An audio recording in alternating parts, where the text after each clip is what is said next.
The only thing in life that really, really enables you to do all the other things you want to do is good health. And you may take it for granted when you're young, but the older you get, the more you realize how important it is, the choices you make about food and about exercise, about staying happy, about sleep. It's serious business. Keep yourself healthy for the sake of yourself and everybody you care about. Your future family is included, okay? That's really serious business. I'm not kidding. The first question today is, do you have any questions about Chapter 1 in vowels and consonants? And you're already prepared, so you'll ask really quickly, right? Not just flip, flip, flip. Anybody have any questions? All right, this silence is what I wanted to avoid. Just hurry up and ask if you have questions. Don't flip through your book, yeah. In page 2, you mentioned standard brackets Mandarin Chinese. Right. Does it mean 普通话 or all the dialects in Chinese? Oh, in that case, they are talking exactly about 普通话, 国语.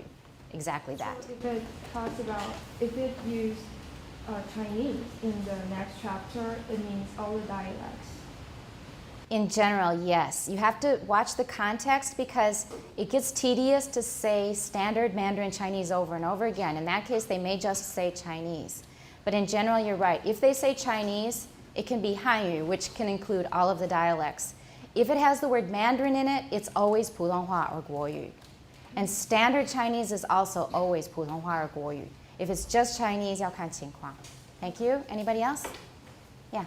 Why does he say it is impossible for an Englishman to open his mouth without making some other Englishman despise him? Ah, can anybody answer that?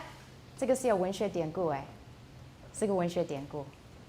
Anybody know what the reference is to? All right, here's an assignment. I'm going to write it down. Find out the source of that quote. It's very, very famous. How will you go about finding it? How will you look for it? How will you look for it? No, I'm saying I want you to find the source of this quote. How will you find the source of the quote? Very on the book, it says that it's from Pygmalion. Pygmalion, there it is. Right. He's just quoting George Bernard Shaw. Okay, so that's the answer. I didn't remember because I haven't read through it again. I've read this book many, many times, so I didn't read it again for this class this time. I did page through it, though. It's from Pygmalion, which was later made into a movie called My Fair Lady. In fact, a lot of the dialogue in My Fair Lady comes straight from Pygmalion, word for word. So if you've read the play and then you see the movie, it will be very familiar. A lot of it is word for word the same. And in the movie, there's a famous remark by Rex Harrison. He's the actor playing the character, Professor Higgins. And he says that an Englishman cannot open up his mouth without making another Englishman hate him. And that tells you a lot about English society of the time, and now it's less true, but it to some extent is still true. And it's true of all of us to some extent. And we've talked about a little bit about a regional variation of Mandarin in Taiwan. Hey, 素不素? 素不素? When somebody talks like that, you have a reaction, right? Now, you won't hate that person, I don't think. My feeling is Taiwanese will not hate somebody like that, but you will usually smile. It's kind of cute. And you know they are from where? Probably from the south. Probably not from Taipei. I suppose some people in Taipei could speak like that, but not too likely. Yeah, you know, the Taipei northern area. People tend to use Mandarin so much. Most people speak a more standard variety of it in Taiwan terms. But from the south, some people, especially older people, especially people outside big urban areas, they will have a strong Minnan accent. And then you will have a reaction. You won't hate them. You will think, oh, you're from the south. That's so cute. 好亲切, 好温暖. That's my feeling when I hear it. I don't know about you. Do you have that feeling or not so much? When I hear it, I always feel happy because I think It reminds me of all the wonderful things about Taiwanese people that I love so much. When I hear that accent, especially in the South, 因为那个人情味更浓厚的感觉. So it makes me feel good when I hear it. It's cute. It's somebody who's going to be very kind and nice to you, is my feeling. But they're just saying that we react strongly to different varieties, different accents. And in England, the situation there is a very, very strong sense of class differences. So if you're in the educated class and you make more money, then you think you're superior. Well, this is true of humans everywhere, but in England it's really pronounced. You will feel superior to somebody who's from the East End of London, who is working class, who speaks something like Cockney. The feeling of class differences is very strong in England, even now. It was worse then, but it's still true now. So that explains the remark. Okay, anything else? It says in page 3. And everybody remember it says, yeah? Mm-hmm. That those languages which are endangered is because of some social economic changes.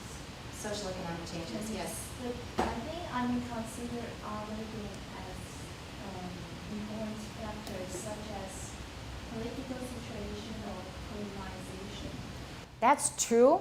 Politics has a big influence on it, but politics usually will work through the economy. And money talks. What really talks is money. And it's true that the government, especially you're feeling in Taiwan, it's true, because the government imposed Mandarin on Taiwan starting in 1945, 1946, it was around that time. 就开始推行国语. And at that time, because they wanted everybody to learn good Mandarin, they started suppressing it in places like schools and workplaces, especially in schools. And you heard your parents say that they were fined maybe 5 NT, 1 NT or 5 NT for speaking 闽南语, speaking 方言 in class. And it wasn't just 方言, also 原住民的语言也是. So in that case, politics did have a very strong influence. That's absolutely true. But even if the government forces you to speak the standard language in class, you can go home and speak it all you want. 那个是管不到. During the Japanese era, they suppressed even that. 他们有时候是安门爱护来查, because they wanted people to speak Japanese back then. But they couldn't prevent you from speaking 闽南语 or 客家话 or 原住民语言 at home. You can choose to keep it yourself. See, this is the point they're getting at. However, if you insist on using your native language as much as possible when it's not the standard language, and you want to get a good job, what's going to happen?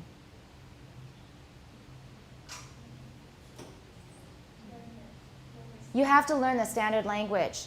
And in the process of learning the standard language, you will probably get rusty at your native language, depending on your age and depending on how much you still use your native language.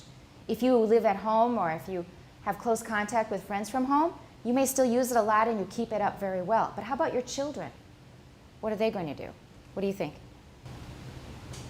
I think they tend to prefer to use the standard. Which has happened to all of you in this class, every single one of you, right? Every single one of you. Some of you may still be pretty good at 闽南语, but I think all of you are probably more comfortable in Mandarin.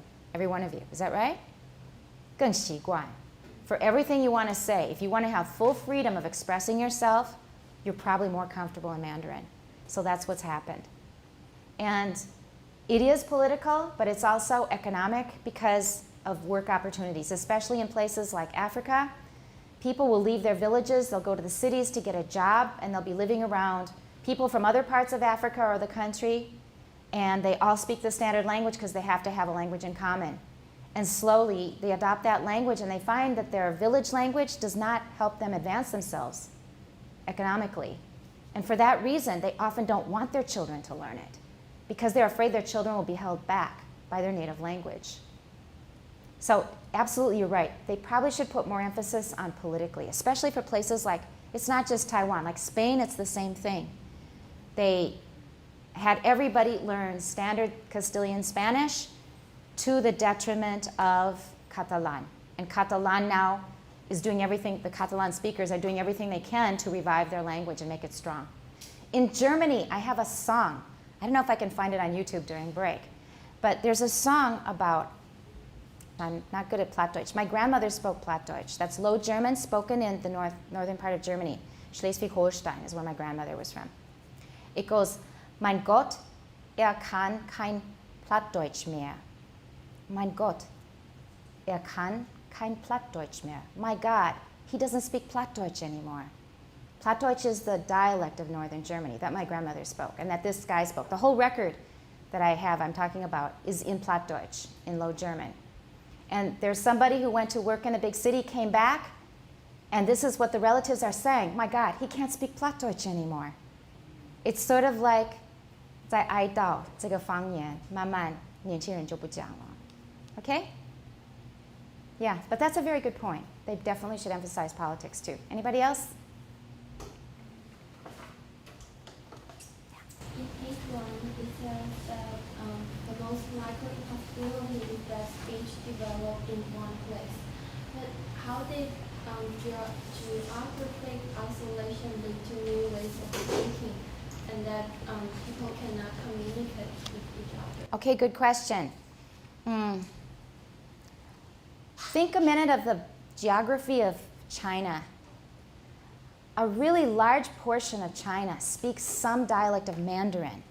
是普通话的某一种，是北方官话的某一个次方言。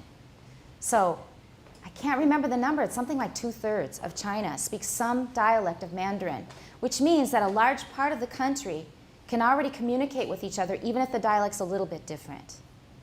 But where are the places with the biggest differences between dialects in China? 福建、广东那些地方. They have lots of mountains. When there are lots of natural geographic barriers, this village kind of minds their own business and doesn't have much to do with that village because it's too hard to get over the mountain and go visit them. So if they just keep that state of affairs, they maintain it for a long time, they don't talk to each other for 100 years, what's going to happen? These two villages, they originally spoke the same language, maybe way back, but then they migrated, some people migrated here, some people migrated here, and then 100 years have gone by, and they don't have much to do with each other because the mountains are in the way. It's very hard to get from A to B. So they just don't travel much. It's too hard. It's not worth it. They have their needs taken care of in their own village. So what's going to happen to those two varieties of the language that was originally the same language?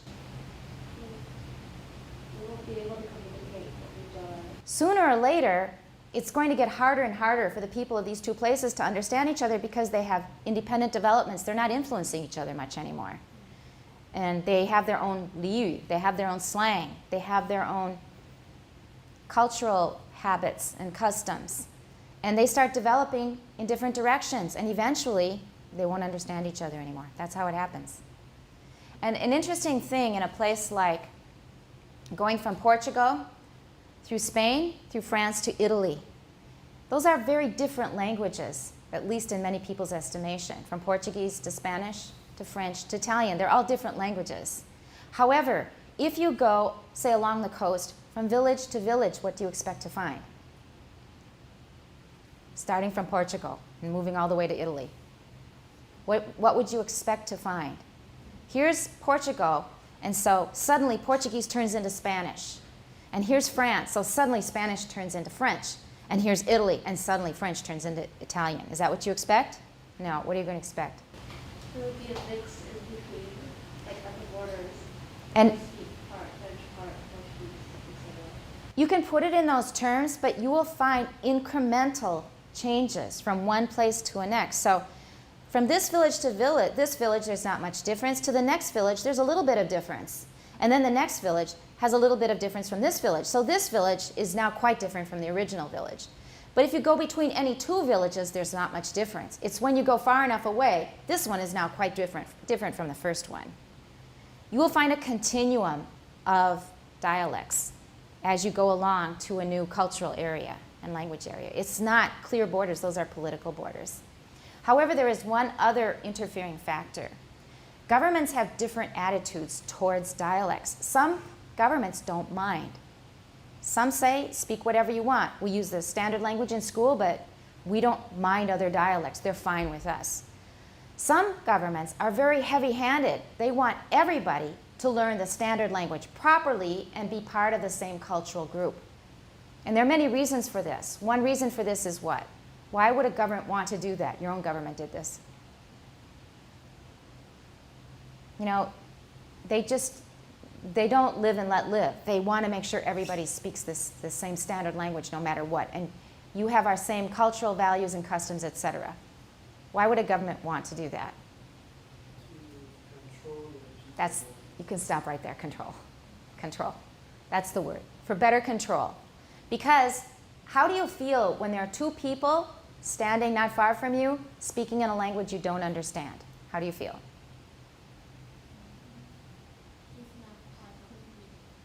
That's right. They feel like either they're outsiders or you feel like an outsider, one or the other, or both. And do you sometimes wonder if they're talking about you? Or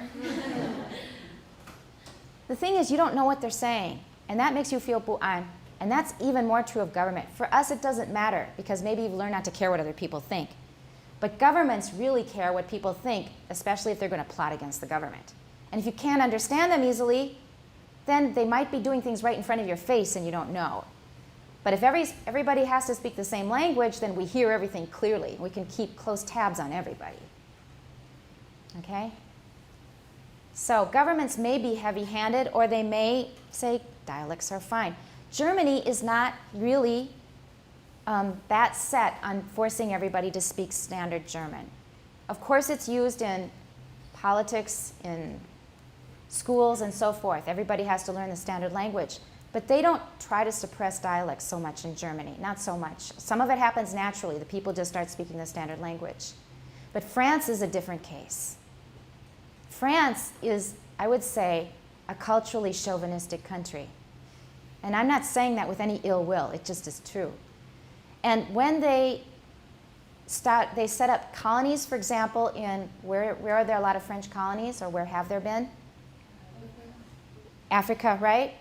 So a lot of the people in Africa, they were not treated as foreigners or colonists.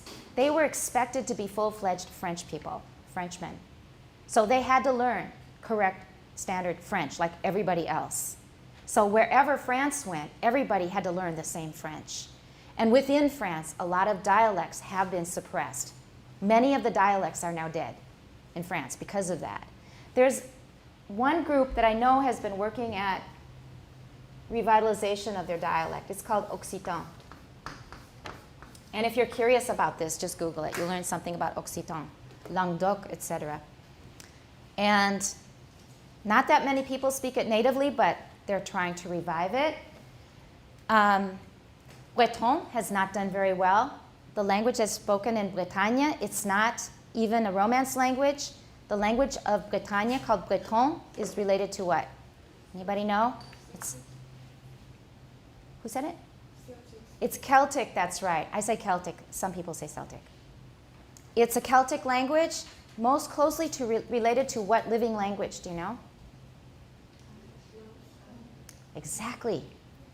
It's most closely related to Welsh, which is not so closely related to Irish and Scots Gaelic. So Irish and Scots Gaelic, Scottish Gaelic, that's one group. And then this is another group. So Breton and Welsh are quite closely related. Breton is not doing well. Breton is an endangered language because they were all also, they used very strong-headed measures to get the people of Bretagne to speak French. So Breton is not widely spoken. It is also being revived now, but there are 4 dialect groups. And that's the problem when you're trying to revive a language. You don't have many people to start out with, because 已经四分五裂了. They'll say, use my dialect as the standard. My dialect's better. No, I grew up with this dialect. My dialect should be the standard. So you have few people with very little power to start out with, and then they're broken up into 4 groups. That makes it worse. That's happened, I think, to some extent with Basque, and also definitely with Breton. I read a piece about it. So language revitalization is really difficult. How about for Yuanzhumin languages in Taiwan? What's happening? Do you know? Sorry? Yes, but not at equal rates. And some languages are doing much better than others. Which native language of Taiwan has the most speakers? Amis, that's right. Amis on the eastern coast of Taiwan. They're doing the best. A lot of people still speak Amis. That one is not quite so endangered. However, a lot of the kids are not learning it. But because the government has also now made efforts to revitalize the language, some children are now learning it. And what often happens, and this has happened with American Indian languages in the US, Native American languages, the people in the middle, the people between 35 and say 60, 35 to 60, they don't speak the language. They may understand a little, but they don't speak it well. But grandpa and grandma, who are 70 or over, they still speak it well. And now, in some revitalization efforts, they're opening up kindergartens in Native American languages. And they're doing something similar with Aboriginal languages in Taiwan. So the children get it. If you're under age 8 or over age 70, you're learning the language. It's the people in the middle who have lost it. So they're trying to get grandparents to connect with grandchildren, to try and work up a momentum and save the language. It's the people in the middle that are kind of mediocre. I've asked a lot of Aborigines in Taiwan. In fact, just this break, I went to eastern Taiwan, and I asked a number of Aborigines. They were all over the place. If you go to Hualien, 就满街都是. And I asked quite a few people. All of them spoke beautiful Mandarin, and I asked them about their children. And they said, for example, 他说检定考试通过了，可是他不会讲. 2 people told me that. So their children are learning it in school, just like you learn Minanyu at school, but it's not good enough to really speak well. They're learning it and they can pass the test, but they don't speak really well.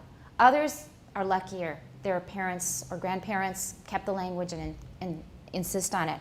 I once ran into a Tile woman. She was about 65 years old. And she was really interesting. I met her around Guting, Nafujin, waiting for a bus.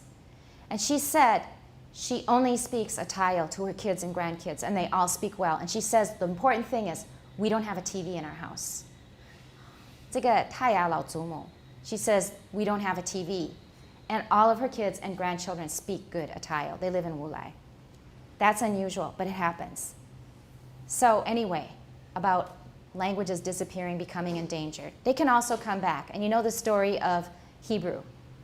Hebrew was originally a biblical language. The Old Testament was written in Hebrew. It was still used for religious purposes in synagogues and in studies of the Talmud.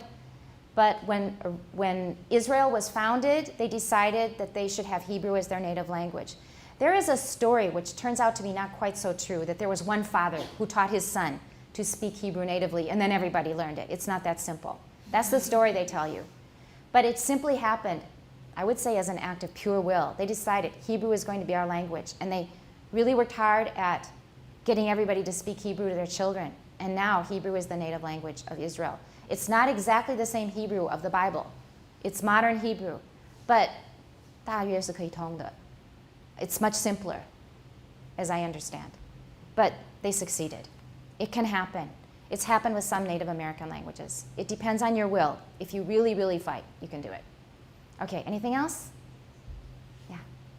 I also have a question for the same sentence, because it says that most likely... Says? Sorry, Uh-huh. It says. Uh-huh. It says that the most likely possibility is that speech develop in one place, but is it possible that many groups of people started to speak their own languages at about the same time, and then they evolved to different languages? Because why is he so determined that the most likely possibility is that the speech starts from one place? Oh, okay. Are you talking about all human languages now? Yeah, I think so, because I sort of I remember that we learned about Proto-Indo-European languages. In Yugai? Yes. Mm-hmm. But Oh, in Dai Yingwen maybe? Or no, Yugai? it's Yugai. linguistic. Yeah. But it seems that some languages like Basque is not related to any of the languages we know. So is it possible that different groups of people start speaking rather than a group of people? We have no answer to that Okay. so far. But we have what we call the lumpers and the splitters.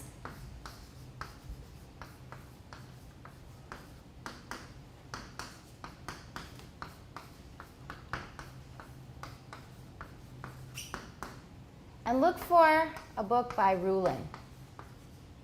And he will discuss that in detail. So if you're interested in that, look for the book by Rulin and also look into Joseph Greenberg. You'll find a lot of material on it. I personally don't know for sure because there are many explanations no matter how you interpret the data we have. The lumpers want to put as many languages together as possible and say that they all have the same origin. Those are the lumpers. 就是通通都滚成一坨了，这样子. That's lump. But the splitters say no, these languages are really quite different from those languages. They must have had a separate origin. And so, honestly, we don't know. Because from what we can see, we can only posit relationships to a certain degree. For example, Indo-European, we are quite sure that that was definitely originally the same language. We're quite sure. Sino-Tibetan, some people disagree. But many people believe that Tibetan, Burmese, Chinese, other minority languages, they were all originally the same language. But we can't take it any further back than that, because when we get to that proto-language that we reconstruct, and we compare it to the proto-language of, say, Proto-Indo-European or whatever, 连不起来. We get stuck, which is why at present we believe that there are major language families.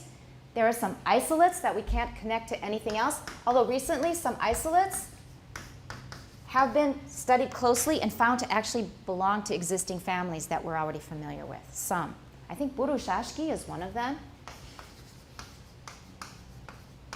I think I'm spelling it right. And Nahali was another one. They found where that belongs.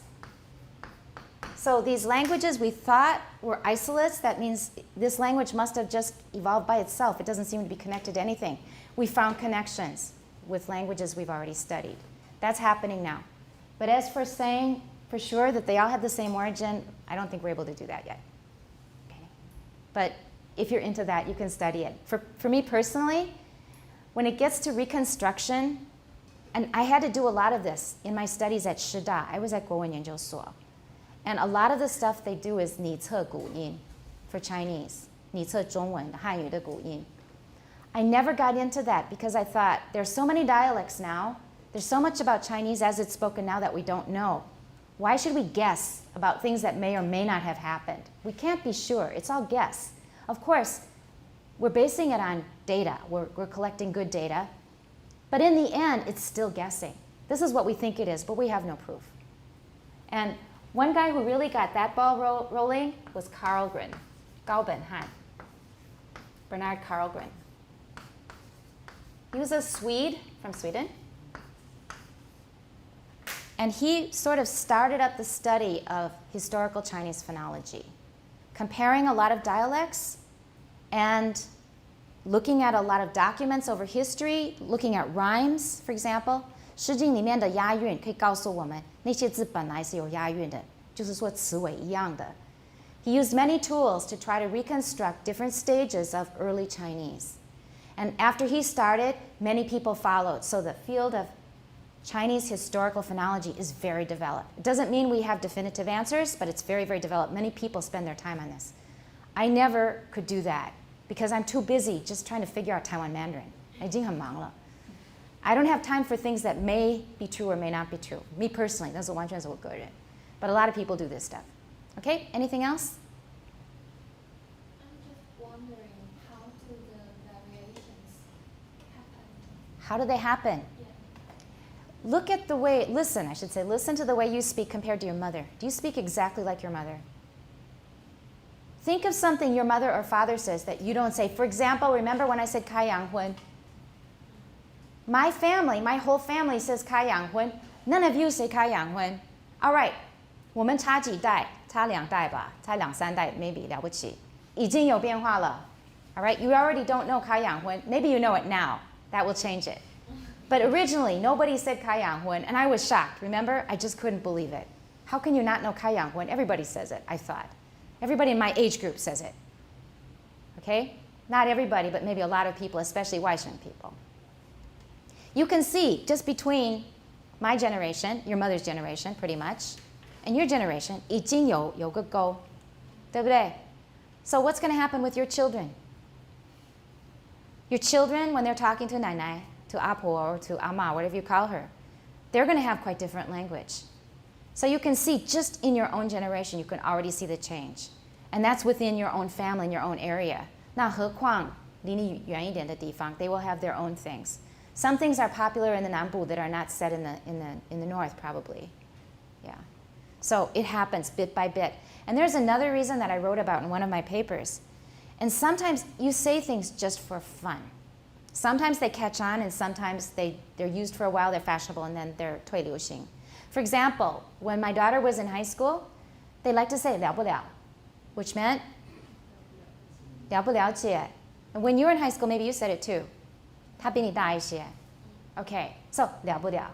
And it was really popular. Everybody was saying it. She'd be telling me about everything that happened to her in school. 了不了? No? 不了. You talk too fast. But does anybody say 了不了 anymore? Maybe some people do, but it's not so popular. So that one started, didn't catch on. Another one probably started and kept going. Like when I was in Taiwan in the 70s, 很菜，刚刚开始流行。哦，真的好菜。现在还有人讲吧？很逊，很炫, and all of these things, especially for good and bad. Those are words that often have slang words for them, and that change quite often because we want it to be strong. So those are changing already. In my lifetime watching Taiwan, I've seen a lot of words come and go. So you can see it right there. That's a start. Anybody else? And sometimes it's for group identity. For example, maybe gay people have a certain way of talking. To identify, we belong to this group of gay people. Or another group of people, we like to use fancier language. We go to Taida. Or another group of people, 他们是水泥工, they have their own language. 头坠, you know, I learned 头坠 when I was remodeling. Do you know about 头坠? 涂水, 做水泥工的, 那个叫头坠. Yeah, okay. So they have their own language. Each group, these are different occupations, different social groups. So there are many reasons why language will change. Okay, anything else? 还有没有? We need to get to the other text, by the way. So hurry up. 可以吗? That's it. Please hand in your summaries. And what chapter will you summarize for next week? Chapter 2, and then chapter 3 after that, and after that we will jump. And did you all put questions in your summaries? Okay, I hope so. And how about your pronunciation improvement? Are you working on it? You should have a 功课 for this week. You should have set your goals for this week. Okay, I wanna follow up on this. Everybody just tell me 1 or 2 pronunciation goals that you are working on this week. 这个礼拜. Good. Good. Good. Okay, very good. Good.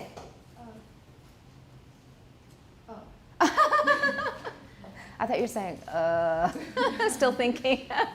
You're working on schwa. Yeah. And upside down V, wedge, or schwa. Schwa. Okay, very good. Transferring between rhotic and non-rhotic. Rhotic and non-rhotic, yeah. So after working so hard on British, now you're coming back. Because I think I should read in standard American in this class, but when I talk daily with others, I may use the British accent. That's a great goal. Try to be able to switch. And adding a dialect or adding a new accent or a new way of speaking is not suppressing the old. Please let me make that clear. Because some people think that we're trying to get rid of all variation and change your accent completely forever. All you're doing is adding a new way of speaking. And that will be one of your choices. And then you are more powerful the more choices you have. It doesn't mean you should spend your life learning different ways to speak. I was just reading about a guy from Luxembourg. And what do they speak in Luxembourg? They speak French and German and their own language as well. They have their own local language as well. I believe it was Luxembourg. It was under a TED Talk. Some people wrote comments. And they said that their education level was not as good as some other countries. Their effectiveness in education was not as good. And he said one problem is because you have to learn some classes in German and some in French. So everybody must learn a few other languages in addition to your home language. And they said he believes this is a waste of time. We just want to learn. And one reason he did very badly in math is because it was in German. And as soon as he got a math class in French, he did fine. So there is the other side of the coin. Languages give you power, but on the other hand, it's not everything in life. You shouldn't spend all of your time on language because you have to go out and live. So don't get so carried away. Of course, people become linguists, and that's what they like to do with their time, and I'm one of them. But when it comes to making policy decisions for large numbers of people, I think bilingualism is great, but putting too many languages, enforcing or imposing too many languages on a populace is a burden. Yeah, but definitely for yourself, you should learn how to switch. Good. Continuation rise, very good. Compound nouns, good. Okay. Describing instead of describing. Excellent, good. Okay. So work on those, and you don't have to switch to your new one until you've mastered the old one. Make sure you master it. Don't just mechanically go through something different week by week. Master it completely. And when you're ready, when you feel you've got a handle on it, then move on to the new one. I think that's all of the 题外话. We're done.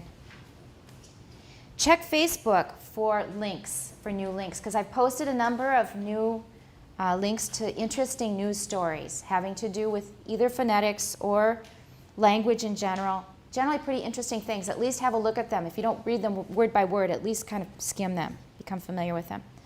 All right. Anybody have anything else to bring up before we start? Yeah, let's go. 142.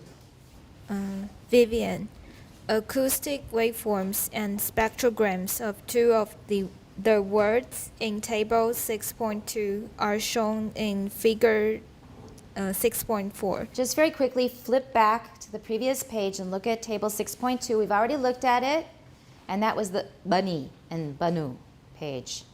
And we're going to have some other sounds to deal with at the same time. If you look at the third column in table 6.2, you see dinu, dinu. And that is two things to watch out for. It's got two hooks.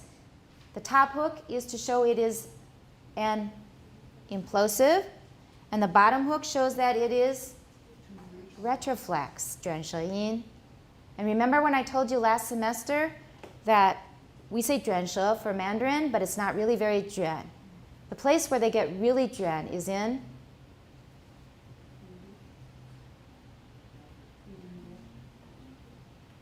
what part?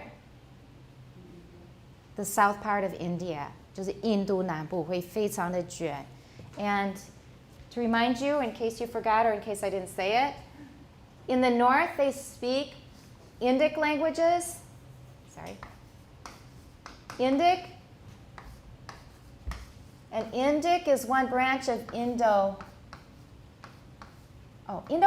is the name of the whole family. 这个语支叫做 Indo-Aryan. It's the area of India where they speak languages related that belong to Indo-European. And then 比它还高一层是 Indo-Iranian is one way to refer to it. 就是伊朗和印度语言关系还比较近，比什么西欧的那些语言关系近一点 Indo-Iranian. So Indic languages are the Indo-European languages of India. They're spoken mainly in the north, and in the south we have a different language family unrelated to the one in the north. Anybody remember what it's called? Starts with a D. It sounds like a familiar English boy's name with an extra letter. Go ahead. 大卫. How do you say 大卫? All right, let's add an R. Dravidian. It's easy to remember if you remember 大卫. So Dravidian, it's not related to the Indo-European languages in the north at all. 完全没有关系. But they have features in common. So that means in this area we find what 现象 that we talked about earlier this semester? Sprachbund. There's a Sprachbund. They have many features in common even though they're totally unrelated. And one of them is retroflexion. 北部也有，可是最卷的在南部. Okay, so we have retroflexion in both parts of India, but in the south it's really dread, and that may be where it came from. 它可能是源自于南部. I'm not sure about that though. So when we see a hook at the top, that means it's implosive. A hook at the bottom, that means it's retroflex. So can you curl your tongue to make a d? D. All right, and then we're going to try to make an implosive. Dinu. Dinu. Dinu. So when you see two hooks, that's what's going on. Let's continue. There are several differences in these displays relating. Do it again. These不要那么重. in these displays Good. relating to the differences between the vowels and intervocalic consonants that we will return to later in this book. But for now, we would like to focus on the initial consonants d, d, And d. and D is pulmonic and d is implosive. And what is intervocalic? What does that mean? What does intervocalic mean? Very good. Between vowels. How do you say before a vowel?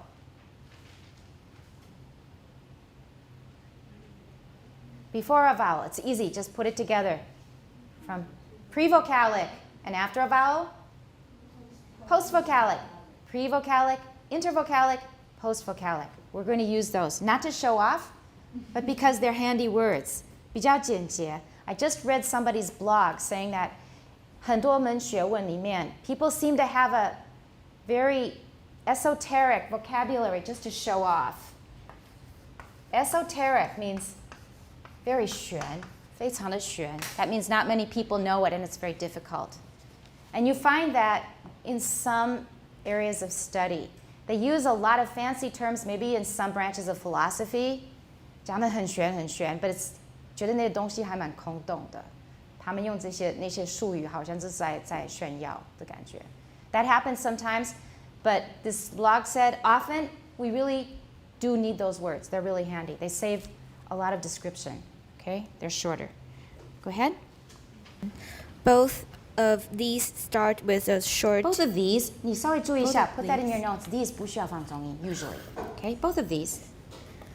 Both of these start with a short period of low amplitude voicing. Voicing. Right? Which in the spectrogram. Good. Which in the spectrogram appears as a gray bar at Gray bar. Gray. When you're not done, always use the continuation rise. gray bar Mhm. at the bottom of the spectrogram. Has everybody found the voice bar? At the bottom of this page, 142. Does everybody see? All right, I'll show it up in my book, just by the relative position, even though it's far away. See, right down here they have the numbers, looks like a ruler. Right above that, you see these gray lines that go all the way through. 中间是更黑了，可是左右稍微淡一点。可是都是在500赫以内的那个范围。有没有？500赫以内的有一条几乎是没有断。In both of those sounds. Do you see it? That is called the, we just read it. What did Vivian just read? Vivian, what's it called? Low and Oh, go ahead, Jerome, you have it. That's the voice bar. Everybody, you need to recognize that. We're going to start reading spectrograms quite soon.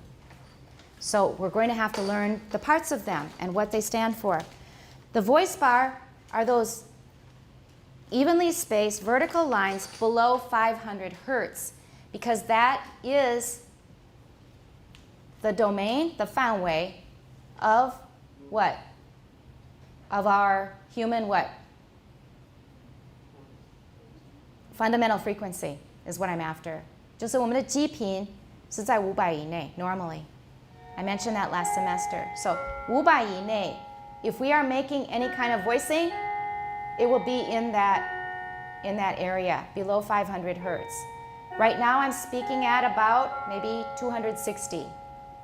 260 hertz. That's about my range. I have a fairly high voice, but not a really high mousy voice. And some people have a really low voice. So we'll go from maybe 120 to say 300 hertz. But 500以内就是比较保守. That's where we will have voicing. The fundamental frequency of the human voice is in that area. Okay, why don't we just finish the paragraph? This is called the voice bar and is an acoustic property of all phonetically voiced stops. All right, so I guess I was jumping ahead on that. You hadn't read it yet, but the voice, we did talk about it last semester though. It is an acoustic property of all phonetically voiced stops. Let's just make sure we understand everything in the paragraph so far. So we have two words. One of them is an implosive and one of them is pulmonic. They're both retroflex, but the one on the left is implosive and the one on the right is a normal pulmonic plosive. Normal pulmonic plosive. And by the way, implosive in Chinese should be 内爆音, 内爆. Ejective is 外爆. Implosive 内爆音. I didn't give that to you last time. I think that's the best translation. Okay? There are several differences that you will notice between the vowels and the consonants that are between vowels. And we'll come back to those later, not now. But for now, we're just going to focus on the initial consonants, which are R and R, R and R. Both of these start with a short period of low amplitude voicing. In other words, their VOT is plus 0 or minus. Think back now on your tutorials. Their VOT is plus 0 or minus. Before we've even exploded the stop, we've already got voicing. You can see it in the voice bar. In that area below 500 hertz, you can see those vertical, regularly spaced vertical stripes. So we have negative, 0, or positive VOT. Negative. The voicing starts before the stop is released. Okay? 所以除组之前已经有轰隆轰隆在那边有 voicing. So or that's pre-voicing. You can also call that pre-voicing.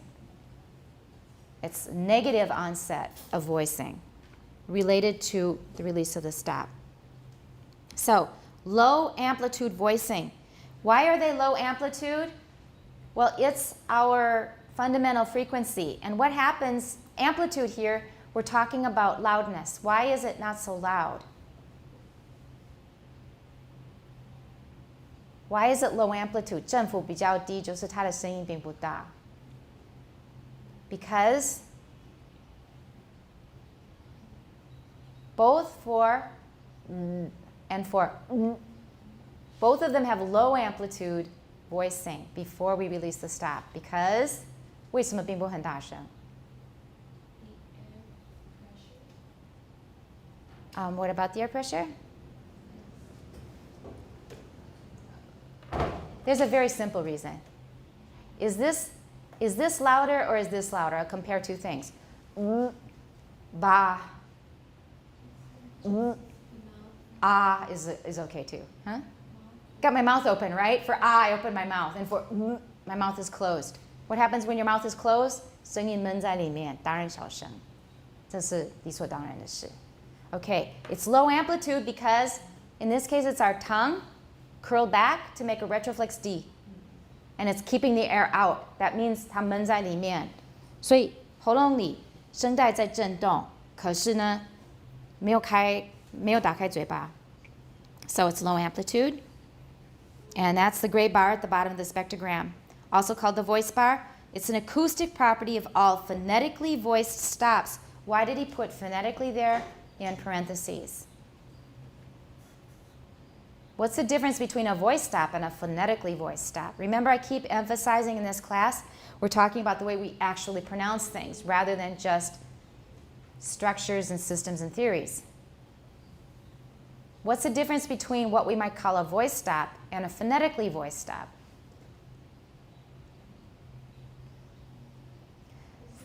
For example, in English, we don't pronounce a voice stop in an initial position. Excellent. Good. Jaffin. Jaffin, that's the right answer. Because, boy oh boy, no voicing. Is B called a voice stop in English? We call it a voice stop, but it's very often not voiced. When we say phonetically voiced, that means stops that are really voiced. We call them voiced, and they really are voiced. Okay, 名副其实 is what it means here. Phonetically here means 名副其实的. All right, so for all phonetically voiced stops, we will see that voice bar. That shows that there really is voicing going on, that holong holong, the u, the in. And so both r and r are voiced. Let's stop there. We need a break. We'll finish it after break. The language that we have data from is called what? The data that we're looking at now is from what language? Sindhi, right. It's an Indo-European language of India. And did I mention that we had a student who spoke Sindhi one year? We actually had a Sindhi-speaking student in the class one year, and she got very excited because she could give us all the data herself. Her name was Barbie, and she's now married and has a bunch of kids, and she's back in India. And she spoke beautiful Chinese. She still speaks beautiful Chinese. So it was fun. Sometimes we get foreign students, and they contribute a lot to the class. All right. Both R and R are voiced. So for both of them, we have a voice bar. So R, the implosive is on the left, and the pulmonic one is on the right. Do you see the voice bar in both? Is there anybody who doesn't? Raise your hand. If you don't, I will come and show it to you. It's just that line of vertical gray or sometimes black markings at the bottom. That's the voice bar. Both of them have a voice bar. But we're going to learn about some differences. And this is a new part, actually, of the book. This is new in this edition, some of this information. They both start with low amplitude voicing. That means for both the implosive and the pulmonic D, you'll see that there is some pre-voicing and the amplitude is low. But one looks longer than the other, actually. Let's see what it says. Continue. Sylvie. Okay. So both D and D are voiced. Interestingly, the pulmonic voice stop D has a longer voice bar than the glottalic ingressive stop. Glottalic. Glottalic. Right. Okay. Ingressive stop. All right, so look. Please look at the one on the right. I just mentioned that the length seems different of that pre-voicing, right? Of the negative onset of the voicing. It's longer for the pulmonic one than for the implosive one. So for D, it's longer than for D. And if you think about it, you can probably think of a reason why it's so. But we notice that the voicing is longer for the pulmonic stop. Okay, go ahead. This characteristic is Not correct. Characteristic. This characteristic Right. is present for the other Lakota pairs in table 6.2. 2. 6.2. Good. 2. 6.2. Yep. But has not been reported as a phonetic characteristic of the pulmonic implosive contrast in other languages. Can you link? In other languages. Very good. So this suggests that maybe it's a universal. Maybe it's inherent in the contrast between pulmonic and implosive stops, that which one has longer pre-voicing, pulmonic or implosive?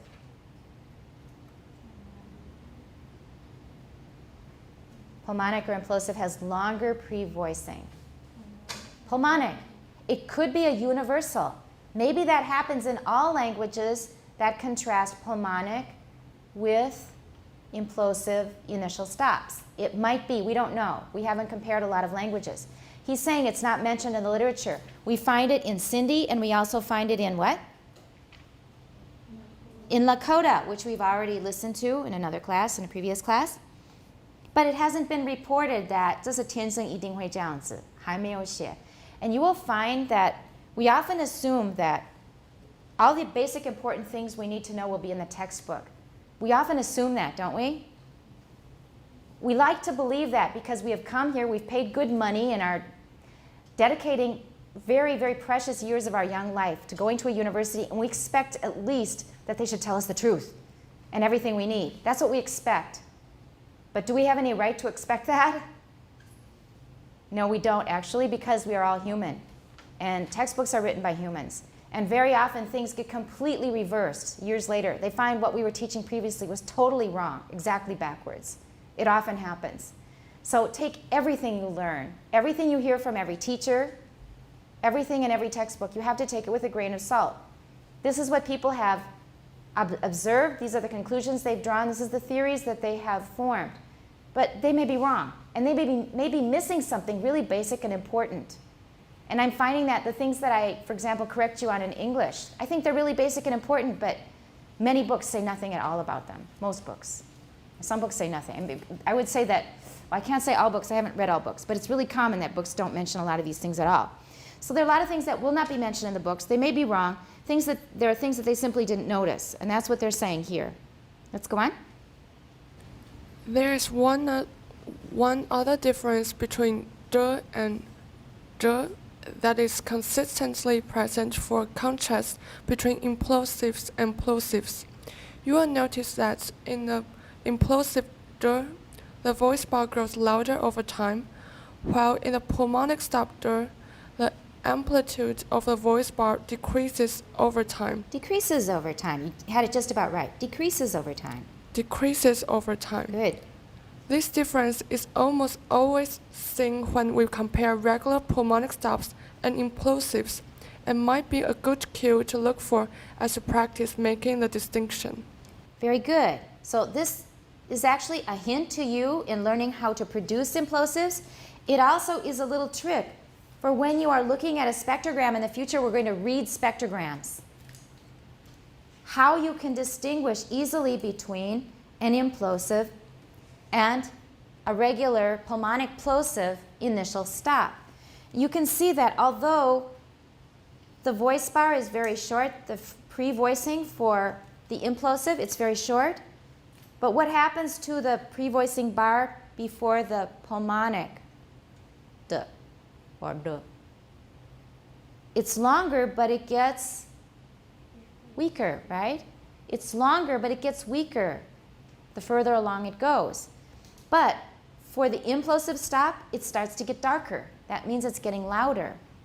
So I want you to just listen when I produce them, because I was thinking about this before class. You can hear a difference in pitch, and I think that may have something to do with the larger amount of energy we're hearing. The first one is implosive. And the second one is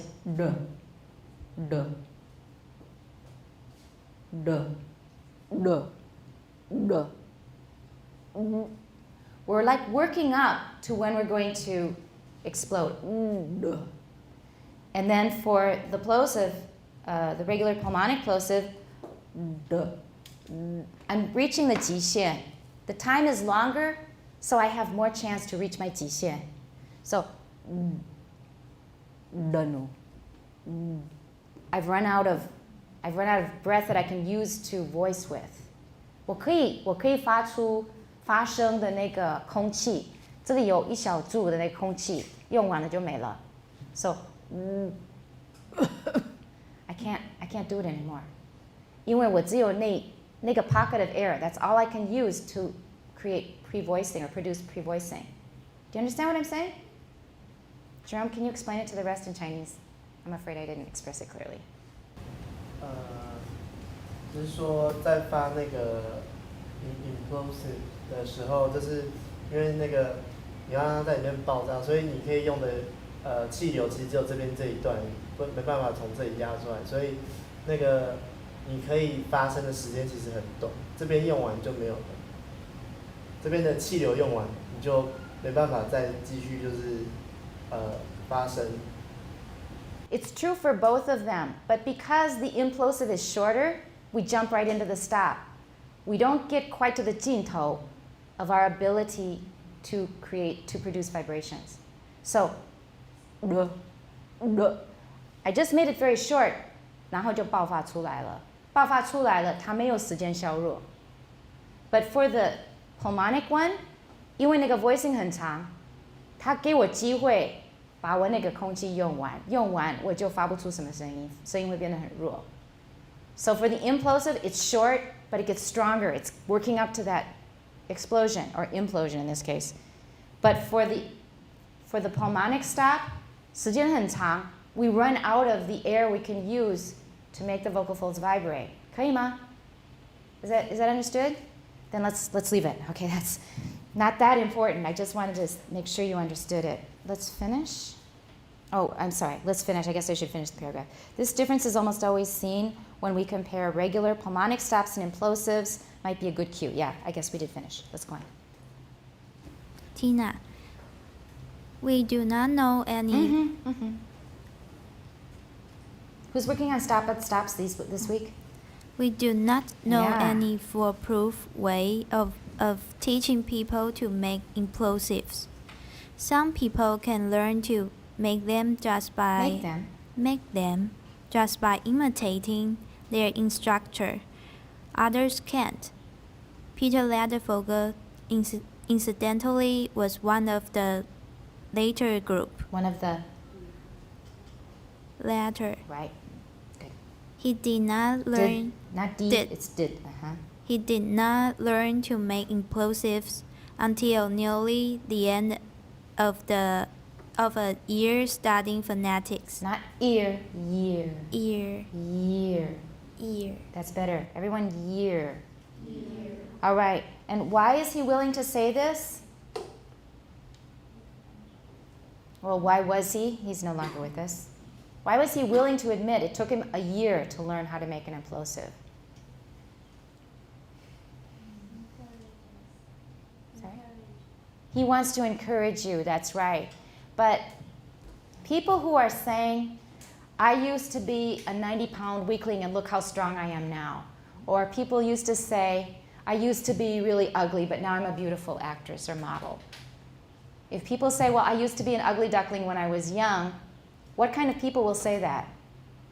People who are still ugly now? No, people who are still ugly now, they go, I'm sure you were ugly when you're young, because you're still ugly now. What's the point?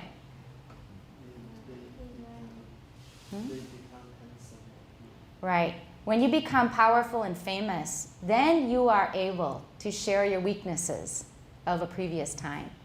But if you're still weak, people don't want to hear about your weaknesses. They can see you're still weak. And that's true. I mean, that's cruel, but it's true. So he's saying, he can say with full confidence because he was such an expert. He did so much research. He was able to reproduce almost any sound like a native speaker, basically. He can say, you don't have to feel bad because it took me a year to learn them. He can say that because he was strong when he said that. All right. And then about Keith Johnson, who is our second author. Keith Johnson learned to make implosives by imitating his instructor's funny pronunciation of Alabama and Alabama, Right. and then realized that he also used the implosive in imitating the noise of liquid pouring from a bottle. Pouring. All right, and you know for sure that this is new because the previous editions were only written by Peter Ladefogel. And this is our new author making a comment. So this was new to me, and I found it very interesting. It was very fun to read. Peter Ladefogel had this line in from the very beginning, probably. And Keith Johnson is saying how he learned to make implosives. His instructor said Alabama, apparently, with an implosive. So instead of saying Alabama, he probably said Alabama, Alabama, Alabama, Alabama. Apparently, maybe he was a Southerner. He probably did it on purpose, but I suppose it's possible that they do it anyway, not on purpose. I assume it's on purpose. So Alabama, that's an implosive. So that's how he first learned how to make an implosive. And after he learned it through that funny pronunciation of Alabama, Alabama, then he realized he already knew how to make implosives when he was imitating the sound of Right. So you can use that too. I think that's an excellent thing to add to this chapter. I haven't seen that before. I discovered it myself as well. I may have mentioned it in class. Okay. If you're imitating the sound of gulping down water or of water being poured into a bottle. So everybody, try. And actually, we had a song when we were kids going to summer camp that used that sound. It was part of the song. So we were taught implosives when we were about 13 years old or 12 years old. And I'll do just a part of the song so you'll know that it is a real song and it really had implosives. Okay, it's a silly children's song. It goes, went the little green frog one day, went the little green frog, went the little green frog one day, and his eyes went, So, those are implosives. So we learned it in a song. Often silly noises that children make are sounds that we're going to learn in this chapter. Remember, like the that was another silly children's sound. And other sounds that we make, like children like to make sounds like that. Those are clicks. So sounds that we make just for fun when we're kids, it shows that they are a universal ability of all humans to make these sounds. Some of them are used in language, many of them are not. And Peter Ladefoged will make the argument very soon, later in this chapter, that clicks actually are really good language sounds because they're very clear and distinct. Like, you can hear it throughout the room. 很响亮. He's wondering why more languages don't use this as a normal sound. They spread over South Africa, but not beyond that. 除了非洲的南部以外，还有中部也是同一个民族。Those are the only ones we know of who use clicks in languages. He says, but they're perfectly good phonetic sounds. Why don't we use them? He has no answer. Okay. So, everybody try? I have a nasal at the end. Everybody try it. Right. So he found that he already knew how to make nasals. Knew how to make implosives when he was using this onomatopoeia. Let's go on. The best suggestion we can make is to start from a fully voiced plosive, say Abba, making sure that the voicing continues throughout the closure. Now say this sequence slowly, making the closure last as long as you can, while while maintaining strong vocal folds vibrations. Your maintaining is better. You can make it even better, but it's pretty good. It's much better now. Maintaining. Maintaining. Good. Okay. Release the closure. Open the lips. Release the closure. Release the closure. Open the lips. Before Lips. open the lips. Always use the continuation rise before you're done. Go ahead. Before the voicing stops. If you put your fingers on your throat above the larynx while doing this, Good. you will probably be able to feel the larynx. Feel the larynx moving down during the closure. Very good. All right. You read very well. He says the best suggestion that he can offer is to start from a fully voiced plosive like ba, ba. And then say, it says abba, abba. Lengthen that b. And make sure that the voicing continues throughout the closure. Abba, abba. And then he says, say it slowly and release the closure. That means open the lips before the voicing stops. So before you turn off the voicing, open your mouth. So, You might be able to produce an implosive. I tried this before class. It didn't work so well for me. The other methods work better for me. And let's go to the web page. And I'm going to assign this. Please put this in your assignments, your list of assignments. And I will update the web page later. We need to read page 3 of Phonetics 2 and also page 4. Page 4, we've only covered ejectives and implosives. We haven't done clicks yet, so you only need to read as far as we've gotten in the textbook. But this will clarify what I started telling you in class last time and wasn't so sure about. It was Smalley who gave the hint about the little bit of grass on the tip of your tongue to produce an adjective. Everybody remember? 舌头上有一点点叶子，嚼碎的叶子。And we're trying to get rid of it. And that's a linguolabial ejective. And it was Katrina Hayward, who I also referred to. She says, try breathing out all your air and then say a k. 把所有的气全部都呼出去 and then try to make a k. 以没有气的情况之下再发出一个 k. And that way you can probably produce an adjective. Okay. So this will have a collection of these little hints plus links to samples. Some of them are Lattifogad's own and some are from other sources.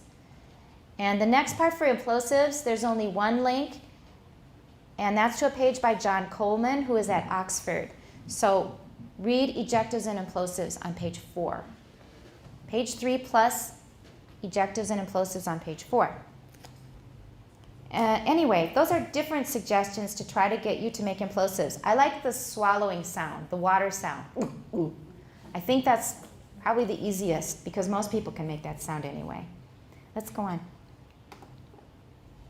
Miranda, there are straightforward mechanical reasons why the larynx moves down in these circumstances. Circumstances. How many stresses do we usually have in a word? How many main stresses are there in one word? One. So if you're saying circumstances, that's too many stresses. And in this case, the main stress is at the beginning. Circumstances. Everyone, circumstances.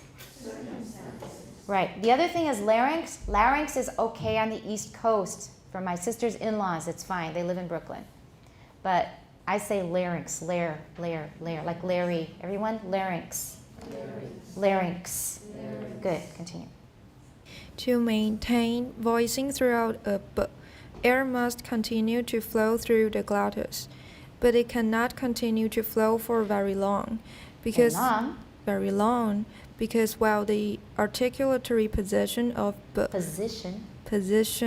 of b is being held, the pressure of the pressure of the air in the mouth is continually increasing as more air flows through the glottis. To keep the vocal folds vibrating, the air in the lungs must vibrating. Everybody remember? Vibration, vibrating. In British, they sometimes say vibrate. It's true. I say vibrating. Vibrating. The air in the lungs must be at an appreciably Try again. Right. Higher pressure than the air in the vocal tract, so that there is a pressure dropped across the glottis. Let's just stop there to make sure that we understand everything. Why does the larynx go down? In order to keep on voicing during the B, we still have to have air coming out of the lungs and going through the glottis. Is that right? So we've got a tiny, tiny stream of air that comes out in pops above the vocal folds. We have to keep that up. But it can't do that too long, because when we are making a B, we have only the space in our mouth behind the lips where we can store that air that's coming up from the lungs. That part is clear, right? So we've run out of space. 那储存那个空气的那个空间用完了就没了。So we can only make it so, maintain it so long, and then we have to stop. It's not going to last forever. And we don't usually puff out our cheeks. If we puff out our cheeks, actually there would be time for more. So I'm done. 就是脸颊没有这样充气，通常不会这样做。这边也会这样，用力啊，它还是会维持原来的那个扁度，不会那样，用气不会这样子那个用气捧起来 ，OK？ One of the ways of maintaining the pressure drop across the glottis is to lower the larynx and thus increase the space available in the vocal tract. Okay. Consequently, there is... Wait, so let's explain that. So we're going, we have no more space. To make more space, since our lips can't move out anymore, we have to push something down. So we push the larynx down. That part is clear too, right? Consequently, there is a natural tendency when saying a long b to lower the larynx. Good. Say long again. Long. Good. If you try to make a long, fully voiced b very forcibly but open the lips before the voicing stops, you may end up producing an implosive B. b. Right. And this is what they described in the previous paragraph where he says, the best way that I can suggest to you to make an implosive is to do this. This is just repeating what he suggested. Go ahead. You can check your progress in learning to produce implosives by using a straw in a drink. Using a what? Straw. How do we say it? Straw. Straw. Straw. Mm-hmm. In a drink. Hold a straw immersed Straw. Mm-hmm. immersed in a liquid between your lips while you say ba. Abba. Abba. Abba. You should see the liquid move upward in the straw during the ba. I didn't bring a straw to demonstrate in class because it's kind of messy. Yeah, you probably end up dribbling. So if you really want to do this, say abba. And then, I don't know, I think it's also a bit dangerous because you might get water in your lungs. So I don't really suggest this. All he's doing is he wants you to know for sure that air is coming in to make it an implosive. Yeah, honestly, I don't really suggest this. Jerome, historically, languages seem to develop implosive from plosives that have become more and more voiced. In many languages, In many languages. in many languages, Why do we do that? continuation rise. It's a continuation rise, but we didn't stress languages because It's mentioned before. that's true. And what are we doing with many? It's like saying in some languages, it's implying a contrast with other languages that don't have it. So in many languages, there are also languages that don't have it. So in many languages, In many languages, as we mentioned earlier, voiced implosives are simply allophones of voiced plosives. voiced plosives. Voiced plosives. Uh-huh. Often, Well, voiced plosives, you can also stress plosives because that contrasts with implosives. So voiced implosives are simply allophones of voiced plosives. That way all the contrasted elements are pretty clear. Can you try that again? voiced implosives are simply allophones of voiced plosives. Perfect. Good. Often, as in Vietnamese, Good. these languages have These voiced languages was fine. The first time was fine. These languages have voiced plosives that have to be fully voiced to keep them distinct. The first one. To keep them distinct from two other sets of plosives. Two other sets of plosives. Two other sets of plosive that we will discuss in the next section. Plosives with an S. Yeah, go on. In languages such as Sindhi, for which we have good evidence of the earlier stages of the language. The earlier stages of the language. We can clearly see that the present implosives grew out of older voiced plosives in this way. Older voiced plosives in this way. Older voiced plosives in this way. Good. The present contrasting voiced plosives are Contrasting voiced plosives. the present contrasting voiced plosives are due to later Voice 还有重一点 because we're contrasting. So once more, the present contrasting voiced plosives. the present contrasting voiced plosives are due to later influences of neighboring languages. Remember what kind of effect? The Sprachbund effect. So they had to definitely keep voice initial stops separate from voiceless initial stops, like you have to do in many languages, say like in French or Spanish. The difference between ba and ba. Ba and ba. But they were also influenced by neighboring languages which probably is why they adopted the implosives. Okay? Amy, one other airstream mechanism is used in a few languages. This is the mechanism that is used in producing clicks, such as the interjection expressing disapproval that novelists write, tut tut or tisk tisk. Right, that's how we say it when we're reading, but that's not what they really mean. So put a little mark there. We finished implosives. Jerome just finished implosives for us. And Amy is starting clicks for us. So that was the end of implosives. That was fast, wasn't it? Something so very new and weird. We're already done. But it doesn't mean you're done working on them. If you can produce them, great. If you can really do it, try to help your classmates. If you can't, get help from a classmate, practice, listen to the files, think back on what we mentioned in class, look at your notes, and try to produce them yourself. So I would like all of you to master all of these sounds. I'm not going to fail you if you don't. And I never fail anybody. Students don't pass, that's their business. I don't fail anybody. Never. Yeah, it's always the students who don't pass. But to get the most out of this class, you should be able to master everything with confidence. And one advantage of it is it's a great party trick. You can make these sounds at parties and people find them very amusing. Have you ever done this when you're with people? Show off the new sounds that you learned in phonetics? Maybe a little bit. Not yet, you will. Because they're going to get weirder and weirder. They're going to get weirder and weirder. So these are fun things to do in class. And I remember I had a friend at the GIO, and he was telling me about a friend of his. He said, I have this friend who could speak a click language. He was really popular at parties. So they would invite him to parties just to hear him speak a click language. He was a white guy, I guess, and that was very impressive.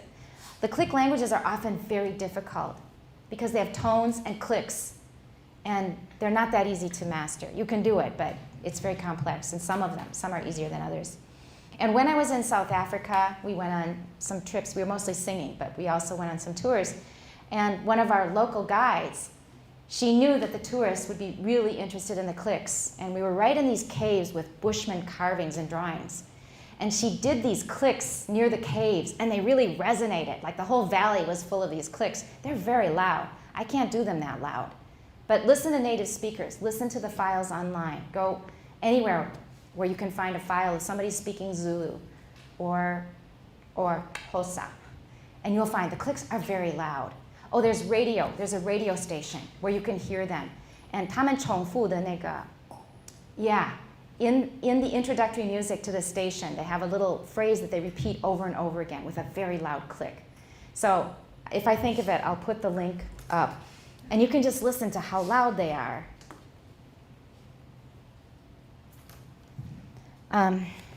Yeah, so these sounds are weird for us, but not so weird. First of all, because we're phonetic students, we're used to this. But second, because, like we mentioned earlier, we made a lot of these sounds all by ourselves as children. We did them for fun, so they're not so unfamiliar. And I can remember making implosives, like I said, in the song we learned at camp, or when we were just going, for fun. You discover them just by playing around, making sounds. So they are not that strange. All right, now we are starting on clicks. And like I said, there's only one part of the world where the languages use the clicks as regular language sounds. Where are they?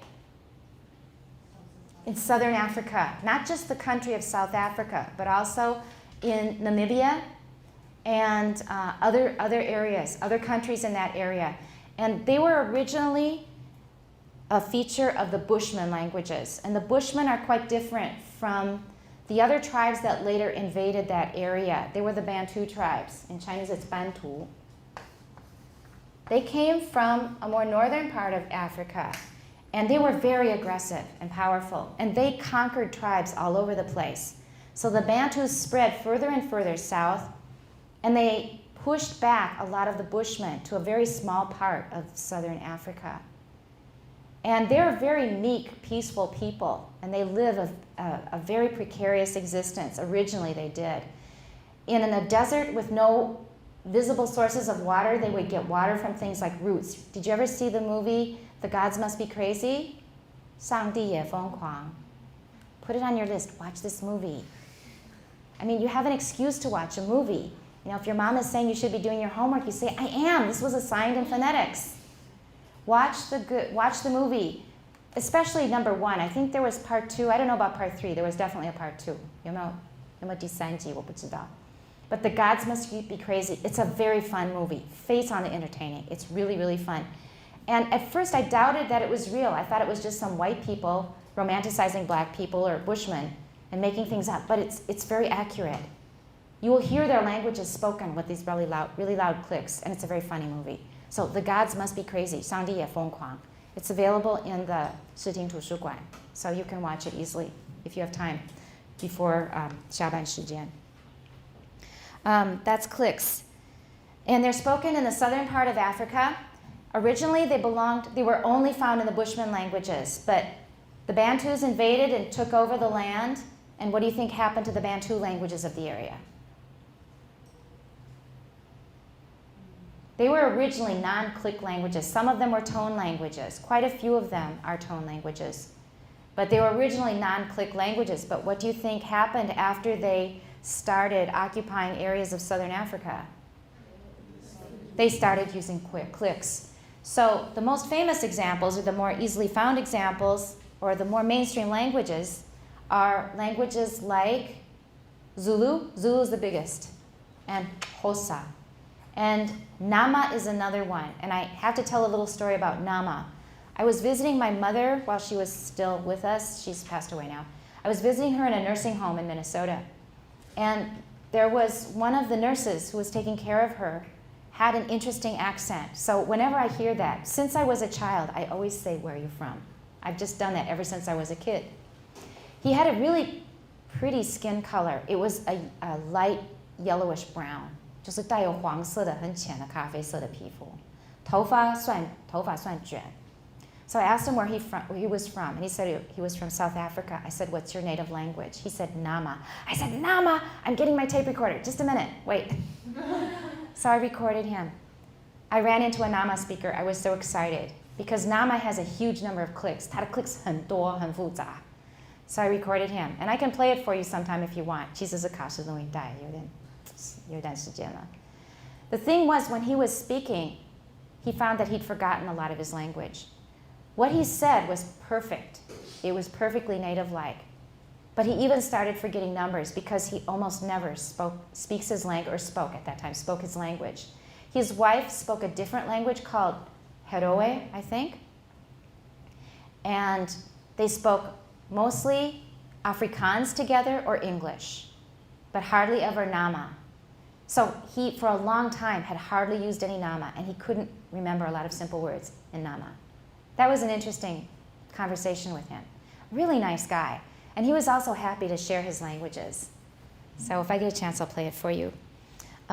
So a lot of the Bantu languages, so that was a real Bushman language. He was a real Bushman, speaking a language that originally had clicks. The other languages that have adopted clicks, usually the click system you think will be more complex or simpler. Do you think that their click system will be more complex or simpler in the languages that borrowed the clicks? Yes, it is. Usually they have fewer clicks and fewer complex combinations. We're going to learn about that soon. That will make more sense soon. And another interesting thing is that the further south you go, like Zulu and Xhosa are quite far south in South Africa. As you go further north, there's a language called Tswana and another one. They also have clicks, but very few. 难得听到，有，可是不多。So the further south you go, the more clicks you have. The further north you go, you still have clicks, but they're decreasing in number and frequency. And then you finally get to a point where there's no more clicks. So we learned a number of songs in different languages of South Africa, some with lots of clicks, some with not so many clicks. Okay? All right, that's our introduction to clicks. The first one that he's mentioning is a familiar sound. Novelists often represent this sound with tut-tut or tis-tis, but that's not the sound. It is, and you can all make it perfectly because, in fact, it's part of Chinese. Right? Tell me how you use this sound in Chinese. Yeah, 折舌. Right, meaning what? Feel that you're impatient with something or somebody. Can you give like a little short conversation? Give an example in Mandarin how you would use it. 就是可能在台北啦，就是如果你走太慢的话，后面的人可能会 All right. He's going to be impatient and say, can you please hurry up? And pay attention, there's other people waiting here. Usually he won't say anything. He'll just make the noise. Okay? You should know that he's impatient. Do the rest of you agree with that? Is that your experience too? Or when we disapprove of something. Yeah. When you disapprove of something. How will you do it? Give me a little conversation Usually like I just say 啧. Nowadays people just say 啧 instead of doing the That's sound. interesting.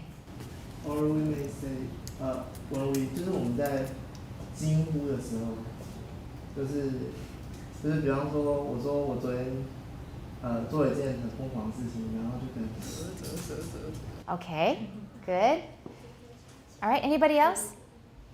Do you ever use it to show that you really like something? That's a difference between Taiwan Mandarin and Northern Mandarin because when I was first learning Chinese, my Chinese teacher was a Dongbei人, he's Manchurian. 他是有非常的标准的那个金片子 from Beijing, and he was Manchurian, 就是头扁扁的那种 Manchurian. And whenever he got excited in class when he was describing like a beautiful woman or tasty food, and he said then, 然后呢, he made a lot of noises when he was praising something or talking about something either delicious or very beautiful. Does that sound plausible to you for Beifang-hua? Amy's never heard of this. I heard somebody use that to express that they like something on the television. On television.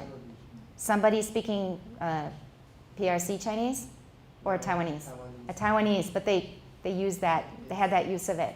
Okay, and this surprised me because I never heard of anybody going when they like something.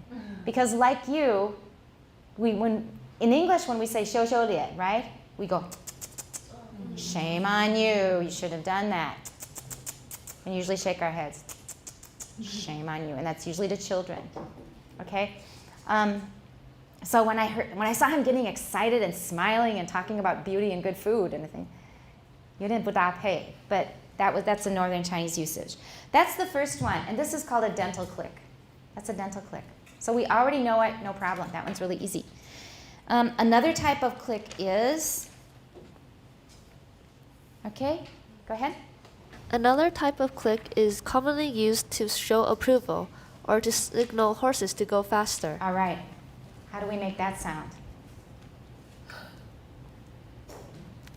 In English, we can say giddy up, or we can make this clicking noise to tell a horse to go faster. No? That's not the one. We use a different click. It's not a click, actually. 没有这个 click. Children do that, but it's not a click. I would call that 弹舌 or something like that. It's a different sound. For English-speaking horses, for English-speaking masters of horses, it's... And what kind of click is that? Where's the air coming out? Look at my tongue. What's my tongue doing?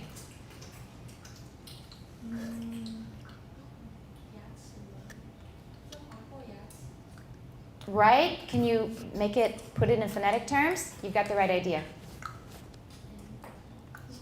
Well, it's true. It's alveolar dental. That's true. But the point is, where's the air coming out? For the first click, it's central, right? It's coming out the front over the tip of the tongue. Or actually, it's going in. Excuse me. It's going in, not going out. But watch. How am I releasing it? There you go. There we go. You got it. It's a lateral click. It's a lateral click. Just like L is a lateral approximant, this is a lateral click. So everybody try the lateral click. You'll need that for horses if you ever go horseback riding in an English-speaking country. It's not, you can't move your tongue. Just keep your tongue stuck on your alveolar ridge. 它不会离开. Annie, can you do it? Can you do it, please?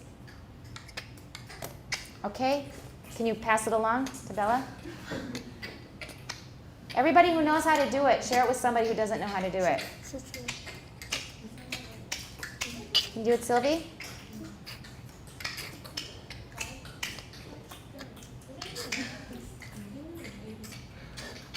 Can you do it, Tina?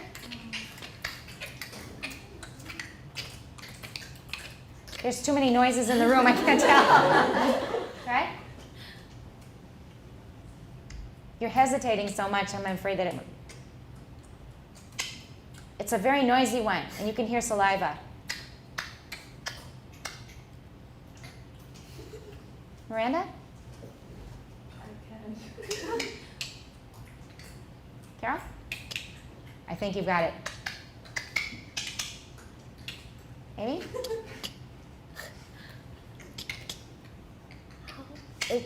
Are we? Put your tongue actually up to the center of your tongue, is over on your alveolar ridge and on your 舌叶. And then you just keep it there, and then you're making the click through the sides. The air is being released or sucked in through the sides. 吸，把空气吸进来. Jerome? You're making a different sound. We can work on it. So Annie has it. Annie is the master of the lateral click. If you need help, go to Annie. She's got it. All right, that's the next one. And then it says, continue. Still another click is common use is the gentle pursed lips type of kiss that one might drop on one's grandmother's cheek.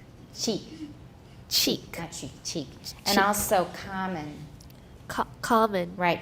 And all right, everybody knows how to kiss, but for this, we're not, 不是圆唇音，它就是比较扁的. So the kiss that you give your grandmother, you're not going to smooch your grandmother, right? You just have a very, very polite kiss. So, okay, 完全不夸张，就是 very minimalist 的一个 kiss. Okay, that's the easiest one because you can see it. It's the lips. Go ahead. Clicks occur in words. In addition to interjections or non-linguistic gestures in several African languages. Zulu, for example, has a number of clicks, including one that is very similar to our expression of disapproval. Okay, because your English is very native-like, I'll be even pickier with you. Zulu, for example, has a number of clicks because clicks is repeated. Try it again. Zulu, for example, has a number of clicks. Yeah, that's fine. That's all. Including one that's similar to our expression of disapproval, which is which one? The first one we mentioned, namely? That's a dental click. That's easy. Next. Wow, time goes by fast, doesn't it? I guess since we're right at the end of a paragraph, we should just stop there. Well, you have some new sounds to work on. You've got some web pages to look at. And you've got a new chapter in vowels and consonants to work on. You have some pronunciation goals to keep working hard at, continuation rises and change and maintain and things like that. So I guess for Monday, you need to remember to organize your class notes, put in your pronunciation plan, put in notes from the new 是的 article, number 77. Okay, notes from the new article. It should be things you know, and Bella found a mistake in it. See if you can find the same mistake. 有一个 transcription 的错误. See if you can find it. I'm going to tell them today to fix it. And yeah, review the material online. Try to pre-read. Try to read ahead in the textbook so you come to class ready. And that's it. We'll see you on Monday.